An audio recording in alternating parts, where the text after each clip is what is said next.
Si hivyo tu, Mheshimiwa Rais ametoa ahadi kupitia ilani ya uchaguzi kushughulikia tatizo la ajira kwa vijana, takriban kutengeneza ajira zisizopungua milioni 8 kwa ajili ya vijana wa Kitanzania. Hii ni kazi kubwa ambayo tutafanyia uratibu, usimamizi kuweza kuhakikisha kwamba ndoto ya Mheshimiwa Rais ya Watanzania wa vijana wetu kupata ajira inatimia. Tutaratibu mpango mkakati ndani ya serikali na kushirikisha sekta binafsi kuweza kuhakikisha kwamba dira hiyo ya Mheshimiwa Rais ya kutengeneza ajira zisizopungua milioni 8 inakwenda kutimia. Na yatambua maisha hayo.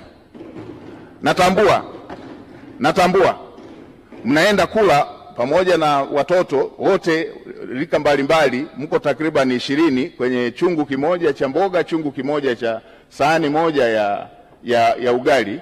Inabidi utangulize kuanza kula ugali mwingine bila mboga, kwa sababu ukisubiria mikono ya kwenye mboga iishe ndio na chakula kitakuwa kimeisha. Na natambua matatizo haya ya ajira ambayo Mheshimiwa Rais anayaongelea. Natambua maumivu ya kusoma kwa shida na ukasubiria ajira ukiwa umekosa. Natambua dira hiyo ambayo Mheshimiwa Rais anataka awapatie vijana takriban milioni 8 ajira. Natambua maumivu yake. Nilipomaliza chuo nimefanya kazi ya kubeba zege kwenye kiwanda cha matofali ili upate kipato cha siku, na mke wangu akiwa anapika mamalishe, na wakati mwingine wakati anawagawia wabeba zege wenzangu wengine walikuwa wanatoa maneno makali. Natambua adha hiyo.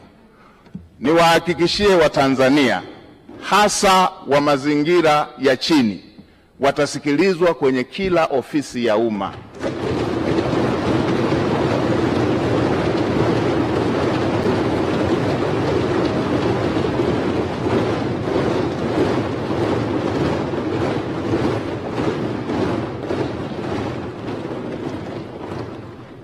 Kila aliye Mtanzania, hii nchi ni yake. Watanzania wote watasikilizwa kwa nidhamu katika ofisi za umma.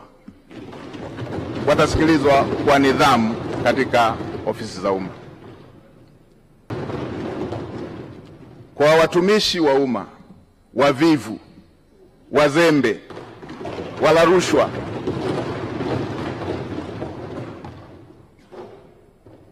na wenye lugha mbaya kwa Watanzania, tuwe tayari. Wavivu wote, wazembe wote ndani ya ofisi za umma, nitakuja na fiekeo na rato. Lazima maono ya Mheshimiwa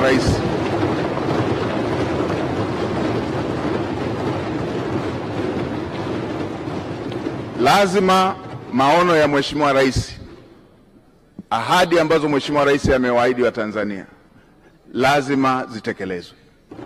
Nitoe rai kwa Watanzania wote, tuwe na wajibu wa kuhakikisha kwamba nchi yetu ni ya amani.